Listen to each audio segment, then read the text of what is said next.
Hello, everyone, and welcome back to Rams Revealed. I'm your host, JB Long. The Rams are 2-2, fresh off an overtime win, and finally back at SoFi Stadium. A 3-game homestand begins with the Philadelphia Eagles. Our guest is a 30-year-old tight end in his 8th NFL season.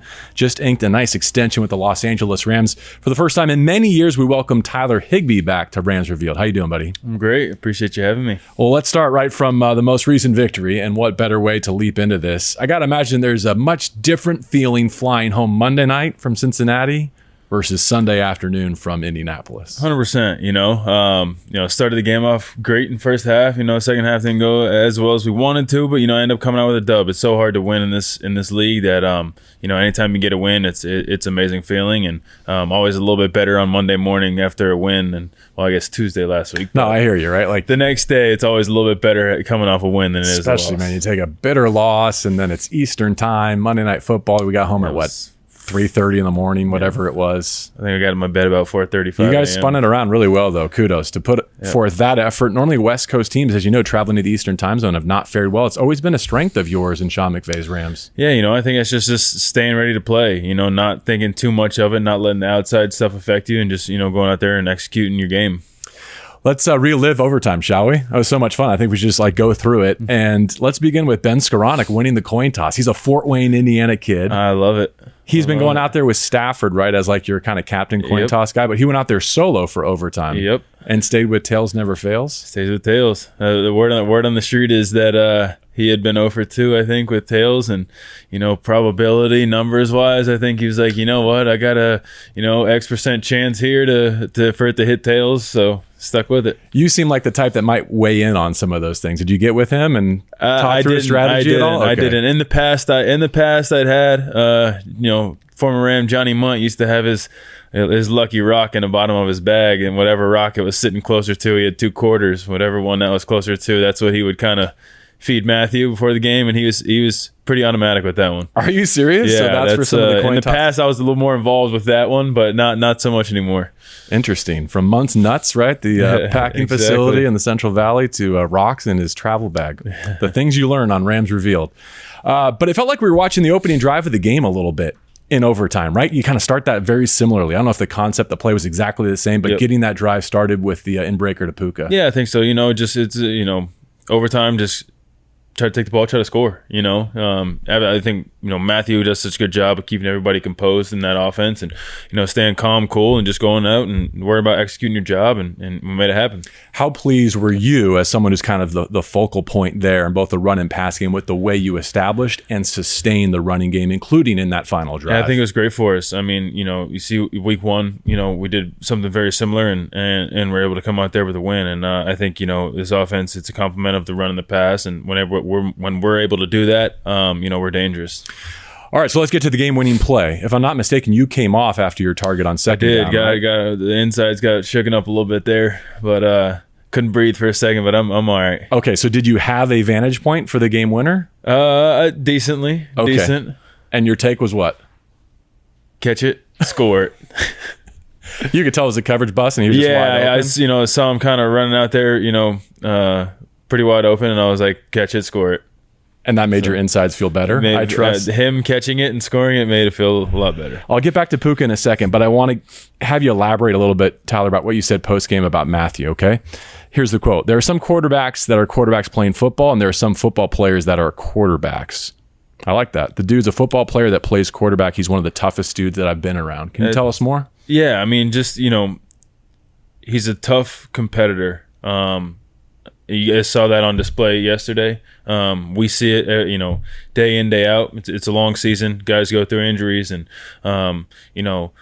there's a lot of football players that are on the, I don't want to say on the softer side, but there's a lot of football players that are football players, and they battle through injuries on a daily basis. And Matthews, I'm not saying he has injuries on a daily basis, but he's one of those guys that when he does have an injury, he's not someone that's going to be like, I need to sit down. He's a competitor and wants to get out there and play, and will battle through whatever he has to in order to do that. If you allow it, you're a football player playing tight end in this league. I'm a football player. You conceive of yourself that same way, right? Yeah. This isn't really a question. It's just like an open-ended Puka Nacua. Your thoughts? Impressive.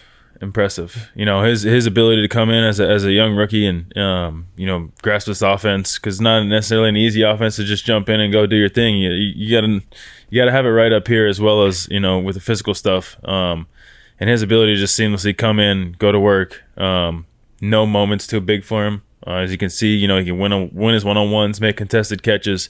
He's a competitor as well, and calm, cool, collective, and just goes and does his thing. If and when Cooper Kupp returns, hopefully this week against the Philadelphia Eagles, how do you think that looks for the Rams? It'd be great to have him back, man. He's leader of this team, special football player. So we're excited to have him back. I've been, I know he's itching to get back. Yeah. He's itching to get back. Nudging the training staff. Hurry it up, and we're excited to have him back. You think he and Puka can coexist? I mean, I know the answer is yes, but how? Yeah, we'll see. We'll see how that works. You're going to keep that one close to the vest, huh? See how that one works. I can see the glimmer in your eye. Okay, great. The Eagles will find out. Yeah, exactly. Puka might lead the NFL in smiles, but I thought yours was pretty big on last Friday as well. Did you see the picture the Rams got of you signing your contract? I thought they played me a little bit with that one, but it was. What do you mean played you? Just it was a little funky picture coming out, looking, But I didn't think funky. I thought that was it was good. It was good. I was very happy, very excited, very grateful, very blessed, and it was amazing. Tell us a little bit more. Like, what does it mean to you at this moment in time to get that opportunity to sign on for more than 8? Yeah, I just I understand this business. I understand how rare it is for a person to play as long as I have in one organization. I give everything that I've got to this organization, and to be able to stay here for a few more years it's special to me, my family, and it's amazing. I wouldn't want to be anywhere else. Kind of leads me to the next portion of the conversation, which is you've been on this show before, but you've lived a lot of life since then, since we last kind of talked about the off-the-field stuff. Jared will always be the first Rams draft pick of their return to Los Angeles, but you were second. You were 23 at the time. I believe so. Now you're 22. Now you're a 30-year-old. Yeah. Point is, you're old guard. Yeah, that's right. You kind of sort the Rams roster by experience and age, and you're in that top tier now. I'm up there, yeah. How do you feel like you've grown as a professional, as a person? It's been a long journey. Seems like yesterday at times, but I've grown a lot since I first come into this organization. I was still a kid, 22 years old, but I was still a kid. And just where I'm at in my life, and what I've learned, what this game has taught me over the years, what these people have taught me over the years, what I've learned. It's just been special, and it's cool. It's definitely different. I got a daughter now, fiance. So yeah, everything's good. How's that going? Let's start with your daughter. Almost a year old now? Almost a year old, yeah. 11 What are months. some of her life milestones at this point? She's babbling. She's now almost has like a full mouth of teeth now. She's got 8 teeth, I think, total. A couple of them popping out, a couple fully in there. But yeah, it's been amazing watching her grow, and brings a lot of joy to my life. You're a Californian at this point, right? I've been out here this long that you could consider me a California. I got the California driver's license and everything. As you're kind of going through that, I also reflected on a lot of us saw this coming, I think, this offseason, but being a first-time captain. How much did that mean to you to be selected by your teammates? Yeah, that's up there. I was telling my mom that's up there with one of my biggest football accomplishments. Up there with the Super Bowl and Tyler Higbee bobblehead that I got one time. So those are that one, and then the captain's up there with those three. I feel like one of those, Tyler, doesn't belong. If we played that game, one of these things doesn't belong. But it's like, ever since you're like a little kid, it's like, I remember going to a hockey game when I was younger, and it was like a bobblehead night, and they were passing out a bobblehead of some, couldn't even tell you who it was. And I was just like, this dude's got a bobblehead, that's so cool. And just like me as a little kid, if you ever tell me that I would have a bobblehead when I grow up, I would tell you you're crazy, and that's like a milestone for me. I don't know. It's reminds me that this is still like a kid's game sometimes. And so the C on your chest, the Super Bowl ring in your trophy case, and the bobblehead on your mantle. It's those three are. Well, where do you keep it? Is it next to the Super Bowl ring? The Super Bowl ring is hidden, but don't tell us where that is. Yeah, but the bobblehead's hanging up there with some of my other biggest prized possessions. The other thing that got me thinking about that was your recent mic'd up. I think it was week 1 in Seattle. You were wearing the mic, and just watching you like mentor and celebrate Tutu in that moment and in that video. Hey, you had 119 today? 119. You had 119. You really should have had 130, but you're slow. Got caught down there. No, I was. Don't blame you waiting on the ball. I was. You've always been a great teammate, but I think more than ever, like you're now a fan favorite and you're someone who's looked to in that way. Does that come easily to you to just be like a friend of other pros? I'm just trying to be myself. I love winning football games. I love coming to work with these guys every day. And just trying to be myself and try to help do what I can to, lead this team to more W's and more victories on Sundays. At this point, I think it's easy to call you the greatest tight end in Rams franchise history. How does that feel? Like, try that on for size. I mean, it's pretty cool. I got a lot more work to do, but I appreciate that. I mean, it's cool hearing that. It's an honor. Even being in the consideration for that. But I'm just come to work every day and try to do my job best I can and try to win games. I hear you on that. Just humor me for the sake of our audience. Tyler is the franchise record holder for both single season and career receptions by a tight end, career receiving yards, receiving touchdowns. So what left to accomplish? Like in this remaining contract, whatever it is, your playing days, what else is kind of big picture? I want this. I don't know if there is anything personally that it's like I want to win football games. Maybe play in that Super Bowl. I'd like to play another. I'd like to win another Super Bowl.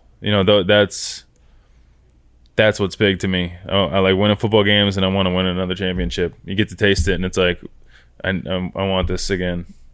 What about your top highlight? Your single favorite play? Single favorite play.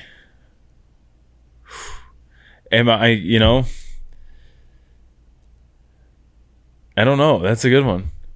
It could be the kind of Y leak for number 3 touchdown against the Eagles with no fans, and I end up giving a bow to the audience because they had the cardboard cutout people. You're good at this. Like, media has become your thing. You just segued right to like your 3 touchdown game against the Philadelphia Eagles, the next opponent. I thought you might enjoy me going there, but that might be. It could be because it's fresh on the memory is why. Right. I teed you up on that. Okay, so hold on to the Eagles for just a second, and we'll get into that in our next week preview. Let me sell you on a couple, okay?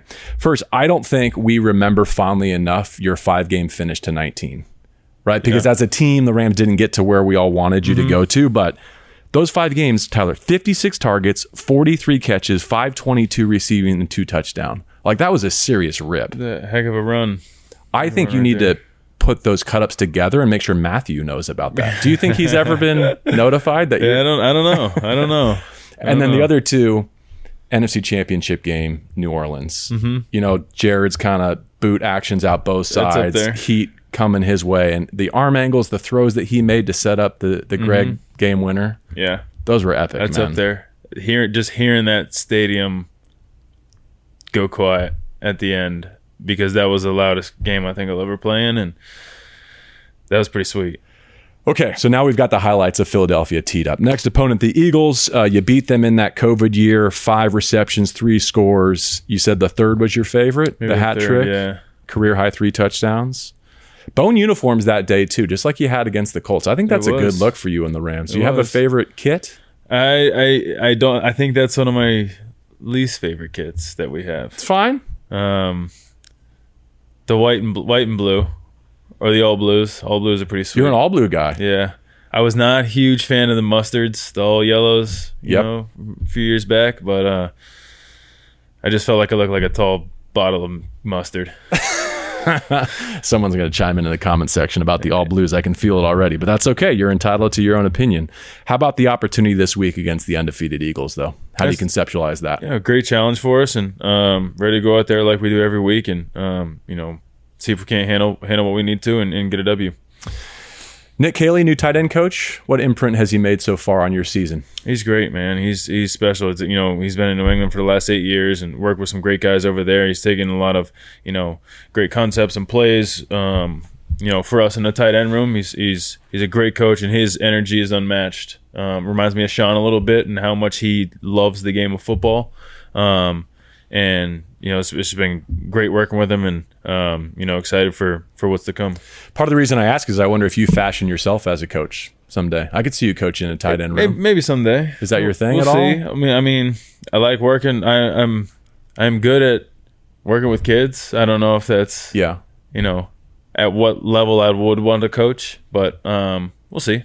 We'll see. Hopefully, you just make enough money and score enough touchdowns that you can fish and golf the rest of your days. I could do that. I could do that. You probably don't remember, but we finished this show with a segment called 3 and Out. A couple of oddball questions here. You get them all right and make a donation to the LA Rams Foundation on your behalf. Sound good? Let's do it. No wrong answers, no pressure. First one, we all thought you were robbed of a touchdown in Cincinnati, all right, by former Rams coach Zach Taylor. He gets the timeout just in time.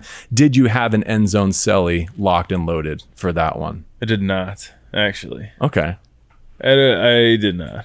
But you're pretty good. You're impromptu. A lot of them aren't planned. It's just kind of like comes to mind. And sometimes I will have something planned, and then it's out the window, and whatever comes to mind is happening. You probably would have just played one of the hits, and it would have been good. Would have done something. Okay, we're looking forward to your first of 2023. Yes. Second question, I sheepishly asked this, but as a member of the tight end fraternity, I think I'm contractually obligated to ask you for your perspective on Kelsey and Swift. How's that going for tight ends across professional football? From what I hear, it's great for his for Kelsey's jersey sales. For his brand. Probably makes it tough for Chiefs fans to watch their games. It's cool. I mean, it's bringing two worlds together, and it's pretty mind blowing, to be honest, just to see the reaction of the world and people, and how much emphasis they put on it all. I don't know. Say a rising tide lifts all boats. I hope it's good for your jersey sales too. Maybe just not? tight ends as a collective brand. Why not? And finally, some call it the tush push. Others call it the brotherly shove. Right? This Eagles sneak formation. Should the NFL ban it, or should the Rams adopt it? I would say the Rams adopt it before the NFL bans it. And what role would you like to play in a Rams version of it? Let me take the snap. Let Stafford. I'll do whatever the team needs me to do. But if you're gonna throw me a snap if you need to, and I'll get in there. I want to know, like, the look team out here on the fields in Thousand Oaks, like who's going to be in that group this week, simulating Hurts and the Eagles. I bet Rip's in there. Okay. Good luck this week and with the rest of your season, Tyler. It's good to catch up with you at this juncture of your career. We've watched you, as you said, grow up as a Ram, and hope you have every opportunity to finish that way too. Thank you very much. All right, good luck against the Eagles. Hope to see you all at SoFi Stadium for Week 5. The Rams are 2-2. For Tyler Higbee, I'm JB Long. This is Rams Revealed.